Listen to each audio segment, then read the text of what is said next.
तर युद्धासंदर्भातले अपडेट्स आपण वेळोवेळी जाणून घेणारच आहोत। तुर्तास बातमी आहे राज्याच्या राजकारणातून। राज्यसभेच्या निवडणुकीसाठी अर्ज भरण्यास आता अवघा एक दिवस उरलाय। असं असतानाही दोन्ही आघाड्यांमध्ये वेट अँड वॉचची भूमिका कायम आहे। महाविकास आघाडीत शरद पवारांच्या उमेदवारीवरून अद्याप एकमत होऊ शकलेलं नाही।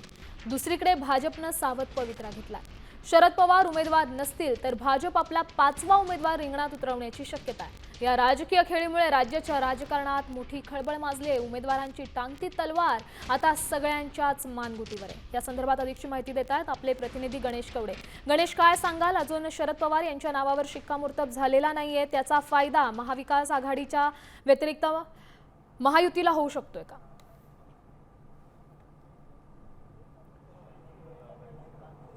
नक्कीच खरं तर महाविकास आघाडी आणि महायुतीमध्ये दोन्हीकडून वेट अँड वॉचची भूमिका सध्या पाहायला मिळते। विशेष करून जर बघायला असेल तर महाविकास आघाडीमध्ये तिन्ही पक्षांकडून उमेदवारी आपल्याला मिळवण्यात यावी यासाठी शर्तीचे आहे ते प्रयत्न सुरू आहेत। तर शिवसेना स्वतःकडे उमेदवार मागत आहे, तर काँग्रेसचं म्हणणं आहे की राज्यसभेची उमेदवारी आम्हाला देण्यात यावी, विधान परिषदेला आम्ही तुम्हाला मदत करतो अशा पद्धतीची एक मागणी आहे ती काँग्रेसकडून शिवसेनेकडे ठेवण्यात आली आहे। तर दुसरीकडे राष्ट्रवादीकडून देखील राज्यसभेची उमेदवारी शरदचंद्र पवार राष्ट्रवादीलाच मिळण्यात यावी ही प्रामुख्याने मागणी होताना मिळते आणि त्यामुळेच कुठेतरी एकमत होत नाहीये। त्यासाठीच कुठेतरी महायुतीने देखील आपले स्वतःचे उमेदवार अद्यापही देण्यात आलेले नाही। त्यामुळे ज्येष्ठ नेते असणारे शरद पवार यांना जर उमेदवारी दिली तर महाविकास आघाडीकडून तर भाजप 4 उमेदवार आहेत ते निवडणुकीच्या रिंगणात उतरेल, अन्यथा 5वा उमेदवार निवडणुकीच्या रिंगणात उतरवण्याची शक्यता आहे ती देखील समोर येताना पाहायला मिळते। त्यामुळे आता नेमकी शरद पवार यांनाच ही उमेदवारी दिली जाते का अन्य पक्षाला दिल्यानंतर भाजप नेमकी काय भूमिका घेते